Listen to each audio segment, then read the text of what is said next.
유치부, 아동부, 어린이, 또 우리 학생들, 청년들, 그리고 또 80, 90이 넘으신 어르신들까지 함께 예배를 드리면서 목사로서 어떻게 설교를 해야 되나 하는 그런 또 고민이 생겼습니다. 근데 기도하던 중에 이런 생각이 마음에 떠올랐습니다. 잘 모르면 이제 기본으로 돌아가자. 어려우면 기본부터 시작하자. 그래서 이제 새해에 우리 설교를 제가 강해 설교를 포기하고 이제 우리 모든 성도들이 함께 예배드리니까 신앙의 가장 기본부터 주제를 정해서 설교를 해야겠다라고 결심을 하게 되었습니다. 그래서 신앙의 가장 기본이 뭘까? 무엇부터 시작해야 될까? 성경이라고 생각을 하게 되었습니다. 신앙생활의 가장 기본이 되는 주제는 하나님의 말씀, 성경이기 때문에 그렇습니다. 그래서 오늘은 성경, 하나님의 말씀이라는 주제로 말씀을 전하도록 하겠습니다. 여러분 우리 짧은 퀴즈 하나 내볼까요? 우리 성경이 몇 권으로 되어 있는지 아시나요? 네, 66권이죠. 구약은 몇 권이죠? 39권. 신약은 27권이죠. 그래서 66권입니다. 외우기 쉽게 39, 27, 9구단 앞에 39는 구약이고 신약은 27인데 혹시 여러분 성경의 목차를 다 외우고 계신가요? 가끔 오늘의 본문은 구약 하박국서 몇 장입니다 이러면 아이들은 제가 이제 세대 통합 예배를 지금 드리니까 잘 모르겠고 어른들도 못 찾으셔요. 신약에 있는지 구약에 있는지 못 찾으시고 구약 성경 몇 페이지입니다 이러면 비로소 찾기 시작을 해요.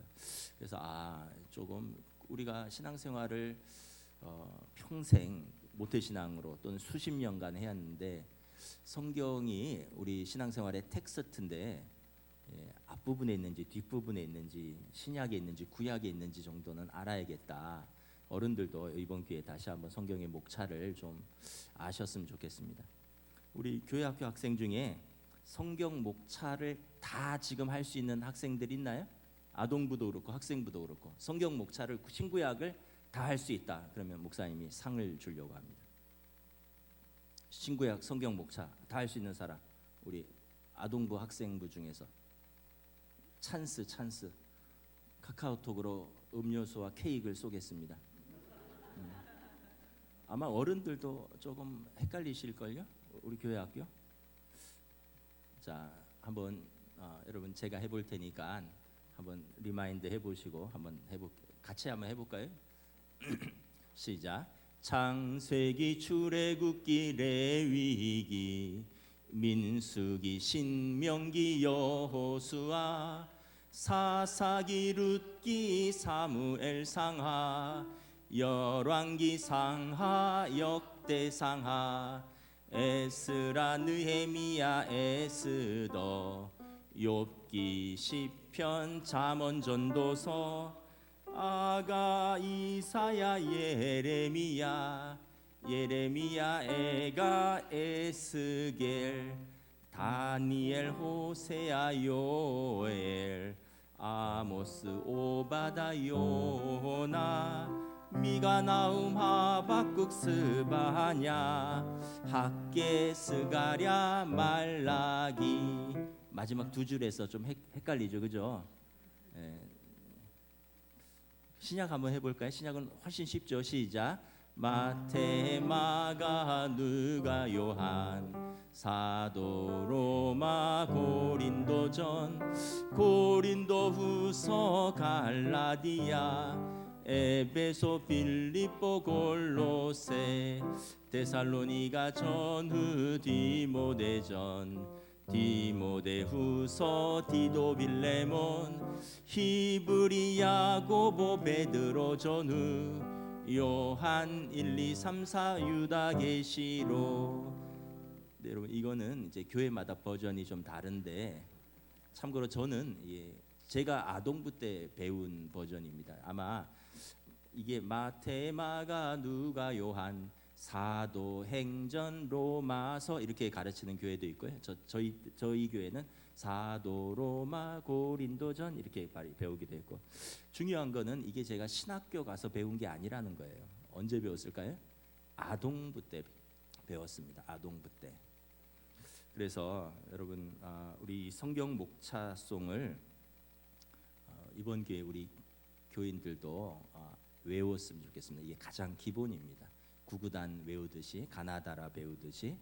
그래서 이번 부활절의 행사는 소그룹 모임을 갖지 않고 우리 가정별로 성경 목차 외우는 대회를 하려고 합니다. 근데 요것만 하면 너무 쉬우니까 조금 두 개를 추가하겠습니다. 시편 1편, 복 있는 사람은 악인의 꾀를 쫓지 아니하고 죄인의 길에 서지 아니하고 오만한 자의 자리에 앉지 아니하고 오직 여호와의 율법을 즐거워하여 주야로 묵상하는 자로 되어 있는 저는 시냇가에 심은 나무가 시절을 쫓아 과실을 맺으며, 갑자기 저도 헷갈리네. 잎사귀가 마르지 아니한 같으니, 뭐 이런 있잖아요. 이건 제가 중학교 때 외운 겁니다. 그리고 오늘 본문 우리 교회 표어입니다. 신명기 6장 4절부터 9절. 이스라엘아 들으라, 우리 하나님은 한 분이시니, 뭐 이렇게. 그래서 요 세 개를 이번 부활절에 가족이 다 나와서 외우는 가족은 상을 주도록 하겠습니다. 이번 부활절은 성경 목차송, 그다음에 시편 1편, 우리 교회 주제 선고 신명기 6장 4절부터 9절입니다. 가정 단위로 안 하는 부서는 부서 단위로 하겠습니다. 우리 청년 1부 전체 나와서 암송, 청년 2부 전체 나와서 암송. 그래서 여러분 개인상도 있고 부서상도 있으니까 여러분 올 부활절에는 뭘 외우라고요? 첫째, 성경 목차. 두 번째, 시편 1편 복 있는 사람. 세 번째, 이스라엘아 들으라, 신명기 6장 4절. 교회 학교에서 여러분 또 잘 가르치시기 바랍니다. 교육자들, 그리고 엄마 아빠들이 가르치세요. 성경 목차송이 노래가 있어요. 노래가 있는데 아까도 얘기했지만 저랑 조금 다를 수 있어요. 그런데 중요한 거는 외우는 거니까 이제 잘 해서 부활절까지 한 세 달 정도 남았으니까 열심히 외우시기를 축복합니다. 여러분, 성경을 우리가 구약 성경, 신약 성경으로 나뉘죠. 하나님의 말씀인데 그 왜 구약인가, Old Testament, 왜 신약인가, New Testament? 이유는 뭐냐 하면 구약은 오래된 약속이라는 것이 아니라 하나님께서 오래전에 주신 약속의 말씀이다, 이런 뜻입니다. 신약은 새로운 말씀이 아니라 하나님께서 또 새롭게 주신 구원의 약속의 말씀이다, 이런 뜻입니다. 오래전에 주신 구원의 말씀이 여러분 구약 성경인데 이것은 율법입니다. 그리고 또 오실 그리스도에 대한 예언입니다. 그래서 구약 성경은 율법과 오실 그리스도에 대한 예언으로 가득 차 있습니다. 그래서 구약 성경을 가리켜서 그리스도의 모형, 그리스도의 그림자, 예수님의 실체는 아직 보이지 않는데 그분의 그림자와 모형을 볼 수 있다라고 말합니다. 근데 신약 성경은 뭐냐면 율법을 못 지켰어요. 오래전에 주신 약속을 못 지키니까 구원의 길을 폐하시느냐, 그게 아니라 새롭게 구원의 길을 우리에게 열어주시는데 그 약속의 말씀이 예수 그리스도이십니다. 예수 그리스도를 믿는 자에게 구원의 약속을 새롭게 주셨어요. 그래서 영접하는 자, 곧 그 이름을 믿는 자에게 하나님의 자녀가 되는 권세를 주셨다. 이것이 새로운 약속입니다. 그래서 신약 성경은 예수님의 오심, 예수님의 사역, 예수님의 인격, 예수님의 가르침, 그리고 예수님의 증거로 가득 차 있는 것입니다. 그래서 구약 성경이 오실 그리스도에 대한 약속이라면 신약 성경은 오신 그리스도에 대한 증거입니다. 구약 성경이 장차 오실 그리스도의 모형과 그림자라면 신약 성경은 오신 그리스도의 실체를 보여주는 것입니다. 그래서 이게 구약 성경과 신약 성경으로 나뉘는 것이지 구약은 폐기해야 될 말씀이고 신약만이 약속이 아닌 것이 다 하나님이 주신 약속의 말씀입니다. 그러면 여러분, 우리가 하나님의 말씀을 성경이라고 하잖아요. 성경, 이 거룩한 경전이란 뜻입니다. 경전이 여러분 영어로 뭔지 아십니까? 캐논입니다. 캐논. 왜 성경을 캐논이라고 할까요? 캐논은 옛날에는 여러분 이제 옛날에는 자가 없었어요.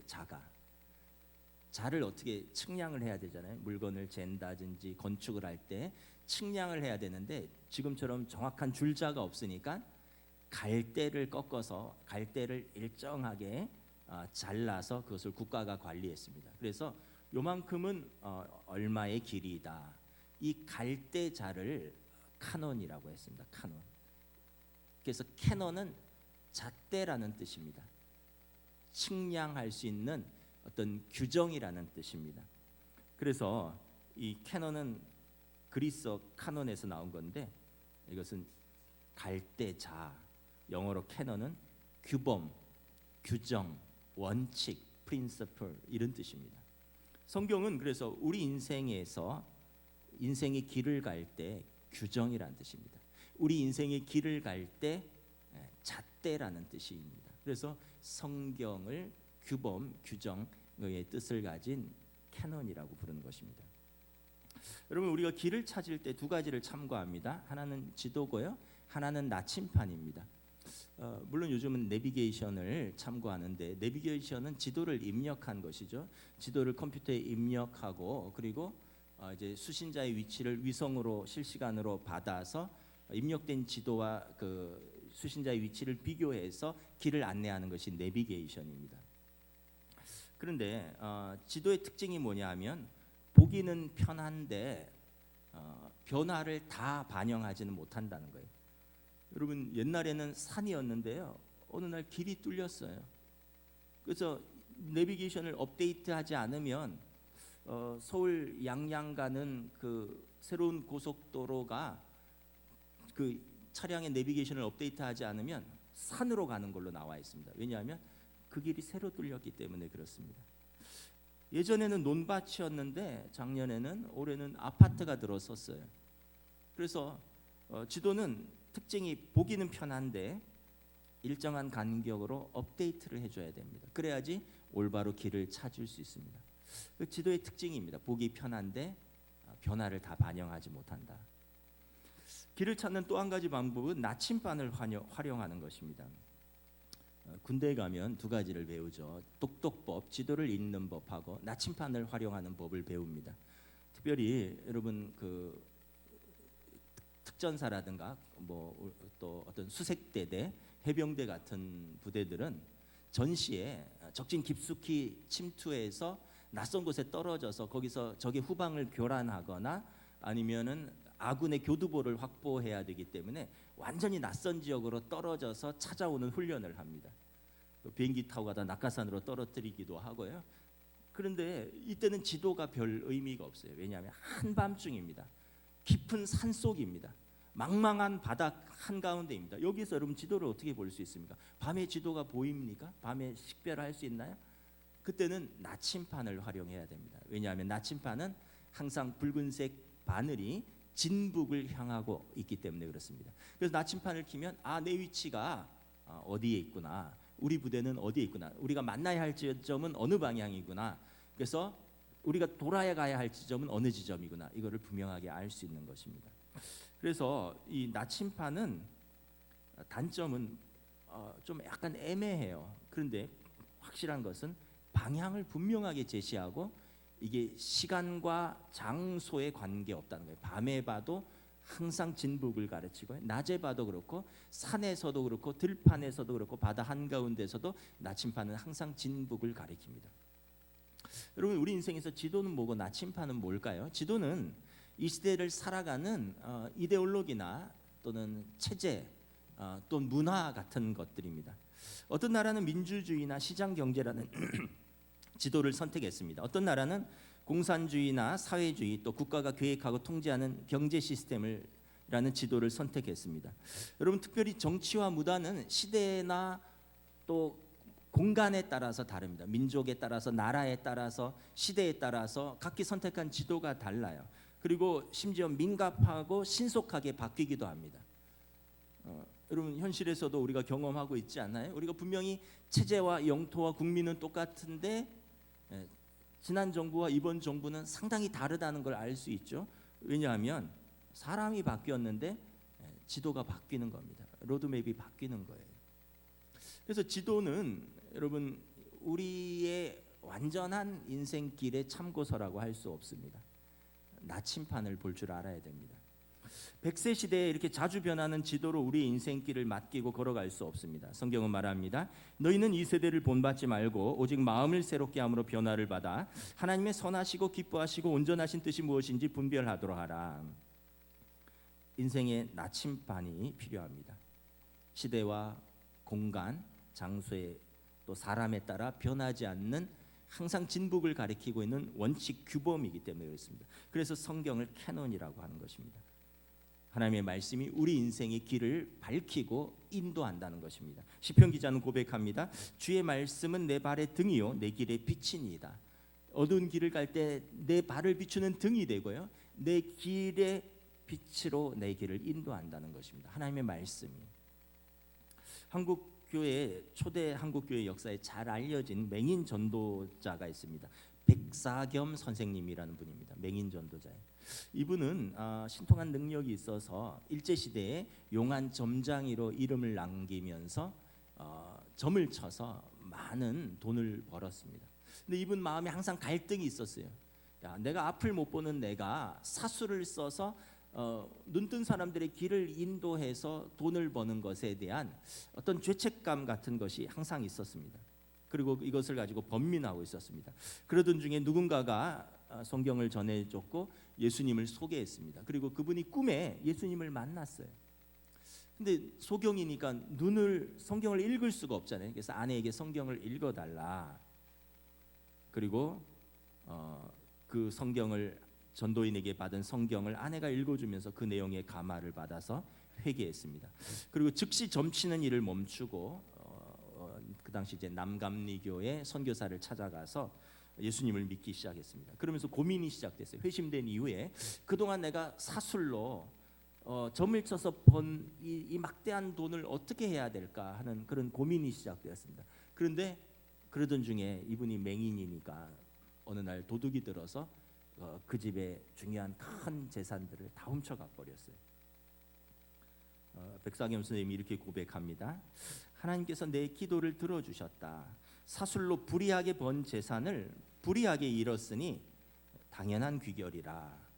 그래서 그 당시 윤치호 선생님 같은 분은 이 백사겸 선생님을 한국의 삭개오다 이렇게 이야기했습니다. 삭개오가 예수님을 만나서 그 불이하게 번 재물을 팔아서 절반을 가난한 자들에 주고 또 빼앗은 것이 있다면 4배나 갚았잖아요. 한국의 삭개오라고 불렀습니다. 그리고 그분은 이제 어린 아들에게 성경을 읽어달라고 해서 아들이 읽어주는 성경을 암송하기 시작했습니다. 그래서 어느 시점이 되었을 때는 신약 성경을 거의 다 암송했습니다. 그리고 암송한 말씀으로 다니면서 전도를 했습니다. 사람들이 신약 성경 몇 장 몇 절이 무엇이요 하면 이분은 바로 그 구절을 암송할 수 있었습니다. 그래서 미국의 남감리교 선교사가 데밍이 본국에 보낸 선교 보고서에 이렇게 기록했습니다. 그분은 살아있는 신약 성경이다. 신약 성경을 다 외운다는 것입니다. 맹인 전도자 백사겸 선생님은 돌아가실 때까지 이렇게 어린 아들의 손을 붙들고 다니면서 수많은 사람들을 전도했고요. 또 많은 교회를 세우셨습니다. 그리고 그 아버지에게 성경을 읽어주고 아버지를 데리고 다니던 어린 아들은 후에 윤치호 선생의 추천으로 미국에서 공부하고 돌아와서 연희전문학교 지금 연세대학교 영문과 교수가 되었습니다. 이분이 지은 동요가 가을이라 가을바람 이게 이제 그 아들인 그 백남석 선생님이 지은 동요인데 사실은 어린이 찬송가로 지은 것입니다. 어렸을 때 회개한 맹인 아버지의 손을 붙들고 성경을 읽어주고 아버지 손을 잡고 따라다닌 그 전도자의 아들인 것입니다. 정작 자신은 앞을 보지 못하면서 사술로 점을 쳐서 다른 사람의 길을 인도하던 맹인이 성경을 읽고 예수님을 만나니까 자신의 길을 찾게 되고 진리의 길을 걷게 되고 다른 사람들에게 진리의 길을 선포하게 된 것입니다. 예수님께서 말씀하셨습니다. 내가 곧 길이요 진리요 생명이니 나로 말미암지 않고는 아버지께로 올 자가 없느니라. 여러분 이 하나님의 말씀이 저와 여러분들에게 임해야지 길이 보입니다. 여러분, 이 하나님의 말씀이 저와 여러분들에게 임해야지 우리가 변화가 시작되는 것입니다. 우리가 성경을 읽으면서 하나님의 말씀이 내게 임하고, 그리고 말씀 속에서 성령님이 우리의 인격과 만나면서 역사할 때 우리가 변화되고, 가치관이 변하고, 생각이 변하고, 삶이 변하고, 관계가 변하는 것입니다. 뭐 다들 청소년 때, 어렸을 때 그런 고민들을 했겠지만 저도 그런 생각을 했었습니다. 저는 고등학교, 중학교 때까지 강원도 삼척, 또 동해, 태백, 어촌, 산골, 농촌, 탄광촌에서 자랐습니다. 그때 이제 청소년기에 드는 생각은, 우리 집은 왜 이렇게 가난할까? 너무 힘들다. 또 거울을 보면서 나는 왜 이렇게 못생겼지? 그때는 청소년기에 다들 그러잖아요. 나는 왜 이렇게 못생겼을까? 그러면서 나는 왜 이렇게밖에 공부를 하지 못할까? 이러면서 스스로를 자책했습니다. 제 생각에 공부 잘해서 명문대학에 진학하는 것이 부모님께 기쁨이고 하나님께 영광을 돌리는 길이라고 생각했는데, 그게 쉽지 않았어요. 뭐 고등학교 이제 중3 때 서울로 올라왔는데 나름 열심히 해도 잘 안 됐어요. 낙심했습니다. 근데 성경을 읽다 보니까 예수님께서 당시 스펙이 좋은 사람들하고 예루살렘에서 어울리지 않으셨어요. 예루살렘에서 스펙이 좋은 대제사장들, 서기관들, 바리새인들, 사두개인들, 그 사람들하고 어울리지 않으셨고요. 예수님은 오히려 스펙은 형편없고 소외받고 손가락질을 받는 사람들을 찾아가셨습니다. 가난한 자, 병든 자, 귀신 들린 자, 또 이혼과 재혼을 반복해서 상처 입었던 사마리아 여인, 7 귀신 들렸던 막달라 마리아, 갈릴리의 무식한 어부들, 이런 사람들을 찾아가셨고, 이런 사람들하고 어울리면서 이 사람들을 제자로 부르셨습니다. 예수님이 보신 것은 세상이 보는 스펙이 아니라 하나님을 사모하는 마음, 하나님을 갈망하는 마음, 통회하는 심령, 이런 사람들을 예수님이 찾으시는구나. 예수님은 스펙이 아니라 스피릿을 보시는구나, 이것을 깨달았습니다. 그래서 제 마음의 불평과 열등감을 떨쳐버리고 스펙이 아니라 스피릿을 키우자, 내가 어쩔 수 없는 스펙을 키우는 게 아니라 스피릿을 키우자라고 결심을 하게 되었습니다. 그런데 사실 어렸을 때 참 우리 교회학교 선생님들이 참 중요합니다. 어렸을 때 시골에서 마땅한 책도 없었고요. 그때는 뭐 초등학교 3학년 때, 4학년 때 TV가 들어왔고 마땅한 놀이기구도 없었고 마땅한 게 없었어요. 그냥 맨날 흙바닥에서 놀았는데 교회 가면 선생님이 이야기를 해주셨습니다. 성경 이야기, 용맹한 다윗이 골리앗과 싸운 이야기, 또 사무엘이 기도하면서 사자들의 굴에서 이긴 이야기. 그래서 여러분, 저도 어렸을 때 그 이야기를 들으면서 어린 마음에 다윗처럼 용맹한 사람이 되어야지, 에스더처럼 예쁘고 지혜로운 여자랑 만나야지, 결혼해야지. 그래서 지금도 제일 좋아하는 성경 인물들은 다윗, 요셉, 에스더. 그래서 제가 지난 신년 특별 새벽 기도 때 다윗, 에스더, 요셉 이야기, 이게 특별히 나온 게 아니라 어렸을 때부터 제가 말씀을 들었고 제가 좋아하던 성경의 인물들입니다. 군대를 제대하고 취직을 했습니다. 무난히 회사를 다니고 있었는데 제 안에 뭔가 이렇게 꿈틀대는 것이 있었어요. 뭔가 이게 아니라 뭔가가 있을 것이다. 근데 뭔지는 몰랐어요. 근데 그 당시는 제가 아동부 총무교사였는데 어른들은 한 200명 모이는 부처님 목회하는 교회였는데 아동부 아이들이 한 70명 모였습니다. 그러면은 그때는 아동부만 성가대가 있었고요. 아동부 예배를 오후 예배를 아동부 예배를 따로 예배를 드렸습니다. 그러면 아동부 예배를 드릴 때 이제 그때 아동부 교육 목사님이 설교도 했지만 돌아가면서 교사들이 성경 이야기를 해주는 시간이 있었어요. 제가 아동부 총무교사이기 때문에 한 달에 한 번씩 아이들을 이렇게 앉혀놓고 성경 이야기를 동화구연하듯이 했습니다. 그 당시는 저희 어렸을 때만 해도 웅변했었잖아요. 그 반공웅변 같은 거, 이연사 소리 높여 외칩니다, 뭐 이런 거, 그런 거 해서 뭐 그래서 그 경험을 살려서 제가 아동부 아이들 모아놓고 성경의 인물 이야기를 해줬습니다. 아브라함 이야기. 아버지, 제사에 쓸 나무와 불은 있는데 어린 양은 어디 있나요? 미안하다 아들아, 네가 어린 양이란다 하면서 아들을 묻고 칼을 들어 찌르려는데 아브라함아 아브라함아 내 아들에게 손대지 말아라. 내가 나를 경외하는 줄 이제 알았노라. 뒤에 보니까 수풀에 걸린 숫양이 있었다. 아이들한테 이야기를 했어요. 다윗과 골리앗 이야기를 해줬어요. 애들이 그냥 쏙 빠졌어요. 그때는 제가 동화 구연하는 재주가 있었던 거예요. 너는 나를 모욕하는 하나님을 모욕하는 칼과 단창으로 나오지만 나는 내가 모욕하는 여호와의 이름으로 나아가노라. 나의 물맷돌을 받아라. 퓨! 에스더 이야기를 알겠습니다. 오라버니 내가 왕 앞에 나아가겠습니다. 가서 내 민족을 위해서 구하겠습니다. 죽으면 죽으리이다. 이번 신년 특별기도 설교 때 설교한 내용이 제가 어렸을 때 들은 이야기고요. 제가 아동부 총무교사 때 했던 이야기들입니다. 아이들한테. 근데 어느 날 아동부 교육 목사님이 저를 가만히 부르셨어요. 박 선생님, 제가 쭉 지켜봤는데 박 선생님은 신학교를 가는 것이 좋을 것 같습니다. 이때 제가 제 안에서 뭔가 꿈틀거리던 것이 무엇인가를 깨달았어요. 그때 의문이 딱 풀렸어요. 그때 제 나이 28이었습니다. 그리고 30살에 신학교를 가게 된 것입니다. 어렸을 때부터 들었던 성경의 이야기, 그리고 그 이야기를 선생님들한테 들었고 그 이야기를 제가 들었고 그 이야기를 아이들에게 이야기해 주다가 제 인생의 길을 발견하게 된 것입니다. 그 이후로 여러분 지금까지 목회하면서 한 번도 갈등을 한 적이 없습니다. 고난도 있고 뭐 어려움도 있지만 이 길을 간 것 자체에 대한 갈등은 없어요. 왜냐하면 이 길이 나의 길이라는 것을 저는 분명히 알고 있기 때문에 그렇습니다. 결혼을 했습니다. 물론 성경에 에스더와 같은 여인을 달라고 했는데 뭐 현실은 조금 다르긴 하는데 그래도 좋아하고 사랑하는 여인과 결혼했습니다. 행복할 줄 알았어요. 근데 결혼 초부터 삐걱거리기 시작했어요.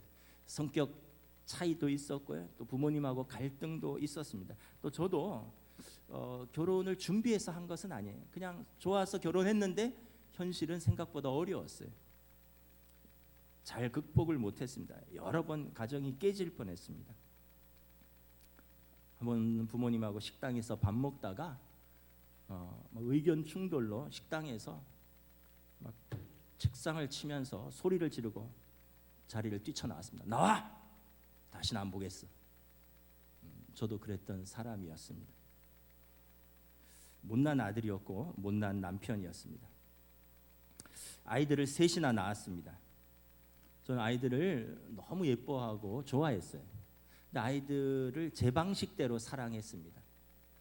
그래서 아이들 잘 되라고 공부 안 하면 때렸습니다. 말 안 들으면 때렸습니다. 버릇 없으면 때렸어요. 오래전 이야기입니다. 우리 막내는 저한테 맞은 기억이 거의 없고요. 우리 아들 둘이 많이 맞았고 우리 큰아들은 좀 많이 맞았어요. 근데 못난 아빠였죠. 아이들 잘 되라고 했는데 아이들이 점점 저하고 멀어졌습니다. 근데 말씀을 읽으면서 깨달았습니다. 문제는 남이 아니라 네가 변해야 된다. 자녀들아 주 안에서 내 아버지와 어머니를 공경하라. 이는 약속 있는 첫 계명이니 내가 땅에서 잘되고 장수하리라. 부모에 대한 자세와 태도를 네가 바꿔야 된다. 내 아내 사랑하기를 내 몸같이 하라. 남편들아 내 아내를 더 연약한 그릇이요 생명의 은혜를 함께 이어받을 자로 알아. 귀히 여기라. 이는 너희 기도가 막히지 아니하게 하려 함이라. 아내를 바꾸려고 하지 말고 네가 바뀌어라. 또 아비들아 너희 자녀를 노엽게 하지 말고 오직 주의 교훈과 훈계로 양육하라. 애들을 내가 무섭게 해서 애들을 바꾸려고 하지 말고 아빠가 바뀌어야 된다. 하나님의 말씀이 제게 임하니까 그리고 제가 그 말씀에 반응을 하면서 이렇게 맺히고 얽혔던 것들이 조금씩 풀리기 시작했습니다. 여러분 50이 좀 넘었는데 원래는 55가 돼야 되는데 좀 만 나이로 이제 줄고 이래서 조금 줄었는데 하여튼 50이 조금 넘은 인생을 살면서 여러분 왜 고난은 없고 어려움이 없었겠습니까? 30대 미국에 유학 가서 공부하면서 사역할 때 교회가 분쟁이 나서 1년에 2번이나 교회를 쫓겨났습니다. 그때 이거 내가 목회의 길을 갖는 것이 맞는가라는 회의가 들었습니다. 미국에서 너무 경제적으로 힘들어서 다음 달 기숙사 낼 돈이 없어서 저금통을 탈탈 털었는데도 몇백 불이 모자라서 크게 낙심하면서 다 포기하고 돌아갈까 생각했습니다. 길을 가는데 눈물이 막 하염없이 흘렀습니다. 인생의 광야길을 가면서 길이 보이지 않고 때로는 모든 것을 포기하기 싶을 때 그때마다 저를 붙들어준 말씀이 있습니다. 히브리서 13장 말씀입니다. 내가 결코 너희를 버리지 아니하고 너희를 떠나지 아니하리라. 그러므로 주는 나를 돕는 이시니 내가 무서워하지 아니하게로나라. 사람이 내게 어찌하랴. 내가 너를 버리지도 않고 내가 너를 포기하지도 않는다. 그러므로 주께서 나를 붙드시니 사람이 내게 어찌하랴. 내가 더 이상 두려워하지 않고 무서워하지 않겠노라. 하나님이 내 인생을 붙들어 주겠다고 약속했는데 내가 포기하지만 않는다면 나는 반드시 이 위기와 이 고난을 극복할 수 있다라고 저는 말씀을 붙들 수 있게 되었습니다. 내가 좋아하는 다윗처럼 내 안에 골리앗과 싸워서 넘어뜨리리라. 내가 좋아하는 요셉처럼 샘 곁에 심겨져서 내 앞에 놓여진 담장을 훌쩍 뛰어넘으리라. 부족하지만 우리 다 인생이 그렇죠. 돌아보면 하나님의 은혜였습니다. 그리고 저희 인생을 뒤돌아보면 하나님의 말씀이 저희 인생길을 인도했고 하나님의 말씀이 저의 성품을 연단했고 하나님의 말씀을 통해서 인내하는 것도 배우고 용서하는 법도 배우고 용서를 구하는 법도 배우고 저의 관계들을 회복시켰습니다. 말씀을 읽으면서 부르심의 소망을 알게 되었고 말씀을 읽으면서 어두움의 습관들이 떠나갔고 죄와 조금이나마 싸우는 법을 배웠습니다. 말씀을 읽으면서 불안과 두려움과 염려와 걱정, 근심을 떨쳐버리게 되었습니다. 하나님의 말씀을 읽으면서 저를 향한 하나님의 아버지의 마음을 알게 되었고 하나님의 말씀을 읽으면서 상처를 치유하고 쓴 뿌리를 치유할 수 있게 되었습니다. 사랑하는 성도 여러분, 저만의 이야기는 아닐 것입니다. 아마 여러분들도 경우는 다르지만 비슷한 고백을 하실 수 있을 것입니다. 여러분, 힘들고 어려울 때는 기본으로 돌아가야 합니다. 무엇을 해야 할지 잘 모를 때는 처음부터 다시 시작하면 좋습니다. 우리를 지으신 하나님 아버지의 그 말씀 앞에 서시기를 축복합니다. 여러분, 성경이 하나님의 아버지의 말씀이고 우리 인생의 길잡이고 우리 인생의 원칙이고 규범입니다. 말씀에는 길이 있고요, 말씀에 답이 있습니다. 하나님의 말씀인 성경을 통해서 삼위일체 하나님을 알아가고 올바로 예배합니다. 하나님의 말씀인 성경을 통해서 나를 향한 하나님의 뜻과 사랑과 나의 비전과 사명을 알아갑니다. 하나님의 말씀인 성경을 통해서 내게 주신 사람들, 가족과 이웃을 올바로 이해하고 사랑할 수 있게 됩니다. 하나님의 말씀인 성경을 통해서 부름받은 성도로서 날마다 죄와 싸우며 자신의 육신을 쳐서 복종하며 성령의 법을 따라 싸우는 그 성화의 길을 날마다 조금씩 걸어가게 되는 것입니다. 하나님의 말씀이 성경을 통해서 조건과 환경을 뛰어넘는 영성과 믿음의 삶을 배워가는 것입니다. 2023년 하나님의 말씀 앞에서 길을 가는 우리 믿음의 성도들 되시기를 주님의 이름으로 축복합니다. 믿음의 성도들의 가정들이 되시기를 축복합니다. 여러분과 여러분들의 자녀들이 모두 하나님의 말씀 앞에서 그 손을 붙들고 우리 앞에 놓인 그 장벽들을 여러분 샘 곁에 심겨진 나무처럼 무성한 가지가 그 담을 뛰어넘는 것처럼 하나님 앞에서 요셉처럼 코람대와 하나님 앞에서 그 믿음의 길을 신실하게 걸어가실 때 하나님의 말씀이 우리의 길을 인도하시고 하나님의 말씀이 우리에게 꿈을 주시고 하나님의 말씀이 우리 자녀들에게 사명을 주시고 하나님의 말씀이 우리의 가정을 회복시키시고 하나님의 말씀이 우리를 하나님의 자녀들로 온전히 세울 것을 우리가 확신합니다. 2023년 바로 이러한 해가 되시기를 주님의 이름으로 축복합니다. 찬양하겠습니다.